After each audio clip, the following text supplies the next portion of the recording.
Thanks very much for staying with us. Time now for Eye on Africa with me, Georgia Calvin-Smith. Tonight, a state of emergency is declared and over 60 people are hurt in a dawn blast that flattens buildings in the largest island of the Seychelles. The explosion comes amidst deadly flooding. The state of emergency is partially lifted not long after on Thursday. Also, both the Sudanese army and the RSF paramilitary battling it in the devastating war that's gripped Sudan since April are accused by Washington of having committed war crimes. And the African woman is afraid to express herself for fear of being judged or stigmatized. Nigerian award-winning international vocal powerhouse Jemiriye's latest single tops 1 million views in just a few days, but she also says her music campaigns for the emotional liberation of women everywhere. But first, a state of emergency was declared in the Seychelles on Thursday and partially lifted just hours later after dozens of people were hurt in a huge blast at an explosive depot that happened amidst deadly flooding in which 3 people were killed. Now, the combination of those events saw schools ordered shut and the issuing of a stay-at-home order. That order was partially lifted, except for the area around which the blast happened. Clarisse Fortuné has more. This is the moment when the explosion happened, captured on this store security camera at 2 in the morning, following a night of heavy rain and flooding in a northern part of Omahe Island. Instead of the usual idyllic scenery the archipelago is known for, this is what the residents woke up to: flattened trees, wrecked buildings, and massive damage to an industrial zone on the island, all caused by 4 containers of explosives. Jean-François Ferrari, a Seychelles minister, looked overwhelmed by the extent of damages. The explosion was so big, so loud, so important, that it left a hole of 13 meters in the ground. And the effect went down this zone, this commercial zone, and blasted away windows, doors, roofs of many commercial buildings. 60 people have been admitted to hospital. A state of emergency put in place has since been lifted. An investigation will be launched into whether the construction company that was housing the explosives had taken proper precautions with their storage. Extreme weather has also plagued several countries in the Horn of Africa. The impact of the heavy rains has been amplified by the El Niño phenomenon, which, after years of drought in the region, has made the affected countries less able to absorb the downpour. Our correspondents report from Ethiopia. Entire villages underwater, more than 90,000 hectares of plantations devastated, and 150,000 people displaced. Only 10% of them have received assistance. In Fairfair, many have taken refuge on this tiny piece of land, which has been spared the worst of the destruction. I don't know what state my house is in. The last time I was there was so much water that I couldn't see anything. I don't know if it's been washed away. There are days when we have no food to eat. We're asking the government to help us because this is an emergency. Further to Ethiopia's south, the water has gradually receded, leaving behind a thick layer of mud. When it rained, we tried to block the water with bags of earth for 20 days, but in the end we couldn't control it anymore. The water washed everything away. We lost all of our utensils. A lot of animals, including chickens, died. 4 elderly people died. We recovered their bodies from the water. Around 40 people in the region have been killed in the floods. The local governor has been meeting with some of the affected, but many here are still frustrated about the authorities' slow response. We are using, a helicopter to reach them, and we are using a boat to reach them. The resources that we have and the need are not equal. The resources we have is very small, but we are trying to save life. People here have lost everything, and they fear that they could still be harmed by the stagnant water left behind, as it raises the risk of the spread of diseases. The United States has accused warring factions in Sudan of having committed war crimes. The country's been embroiled in a deadly conflict between rival generals since April. Thousands have died and over 1 million have fled the country, and over 25 million face a humanitarian crisis and are reliant on aid.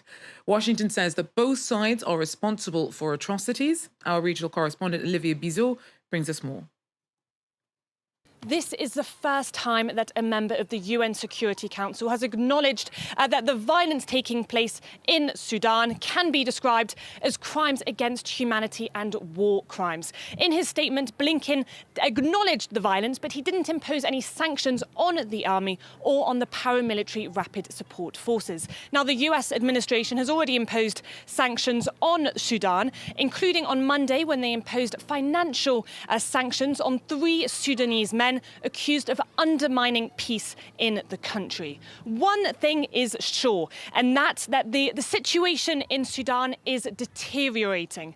Thousands of people have been killed and more than 6 million people have been displaced since the beginning of the war, which broke out in April. Those are official numbers by the UN, but the real toll is expected to be a lot higher. In his statement, Blinken talked about this violence, and he also mentioned the impact that it's having on civilians, especially in the capital, Khartoum, where attacks on civilian objects like hospitals and like residential areas take place on a regular basis. He also mentioned the haunting echoes of the genocide that took place in the western region of Darfur almost 20 years ago.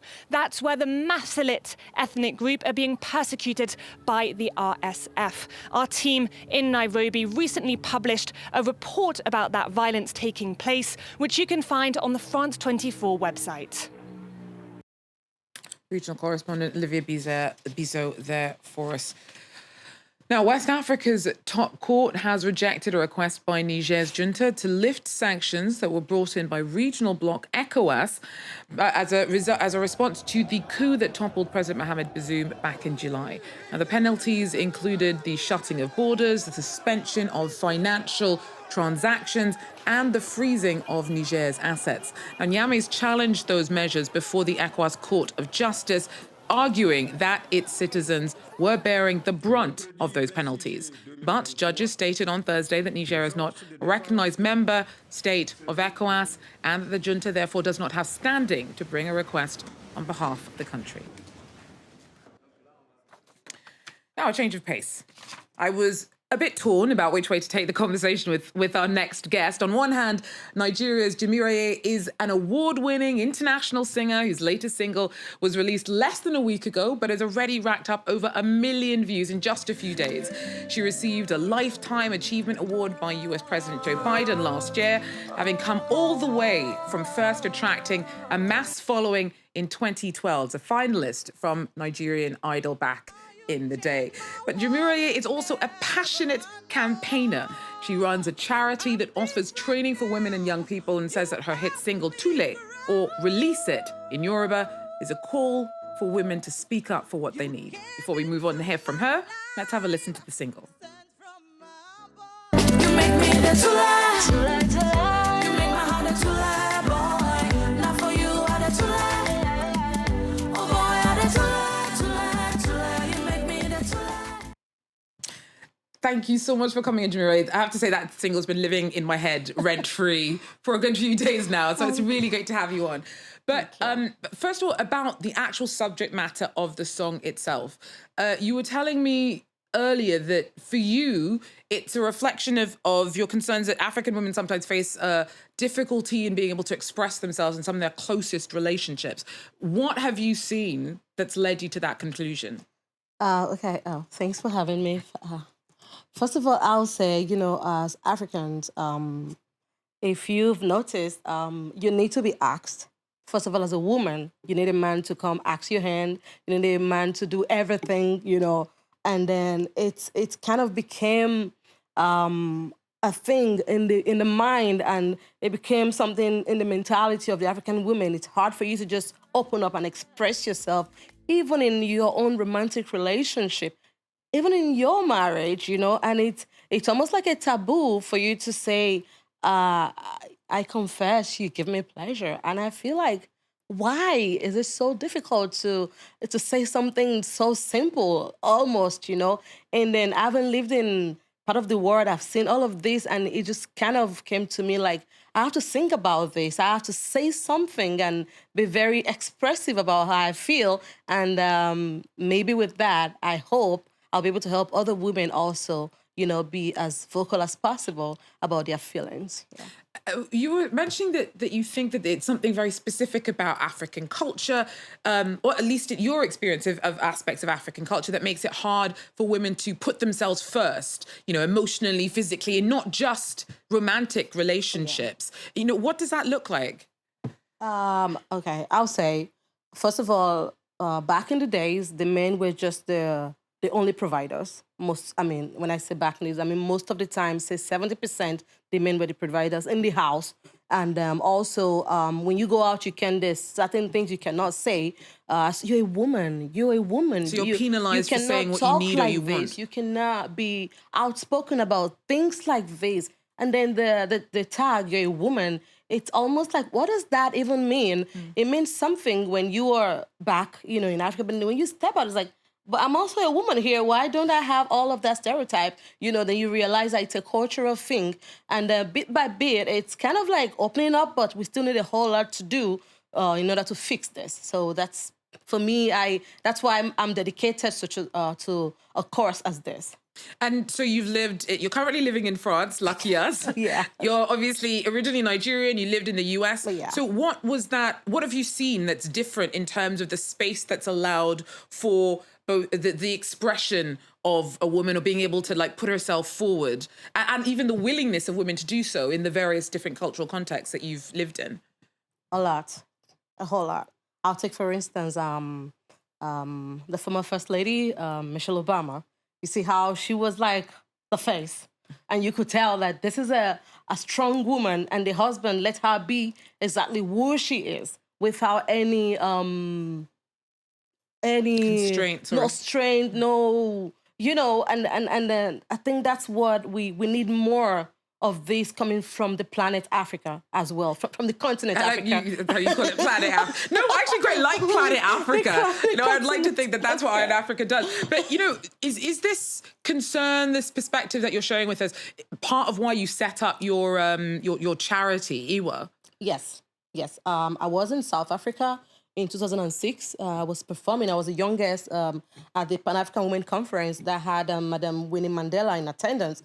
And I led the theme song. And then we were taken to, Cape Town, everywhere. We saw women where they were really, I saw a whole lot of pains, sufferings. And to me, I felt like we can do better. The African woman is super strong. Why should this be the image of the African woman? And I told myself, one day at a time, I'll do whatever I can to liberate and help with my voice, my network, and whatever I can do, be it because for real, it's not just a one-size-fits-all. It's not just money. It's not just education. It's everything. There's early child marriage. There's a whole lot of things. There's, we have 3 boys. No, let the boy go to school. The girls can just stay at home. You don't really have to go. So there's so many things, and you cannot even speak for yourself because you just have to be that way. I don't want to let you go without, taking it back to your career. Tule's done so well. You've won awards all around the world. We don't have much time, but, I'm sure the viewers are interested. What is next for you? You must be so excited with how quickly and well Tule's been received. I'm very excited, I must say. And the acceptance has been like, oh, my God. In 4 days, we're like over 1 million. I'm like, what's going on? But, I'm excited. And at the same time, I'm getting ready to get the album, the EP first. And then we're going to have the album. So we're looking forward to hearing that so much. Thank you so much for coming in, Jemiriye. Thank you. And before we leave you, we'll leave you with this.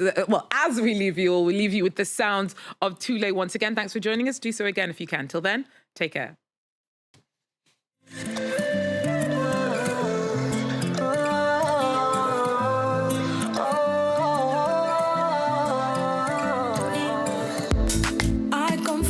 Giving me pleasure.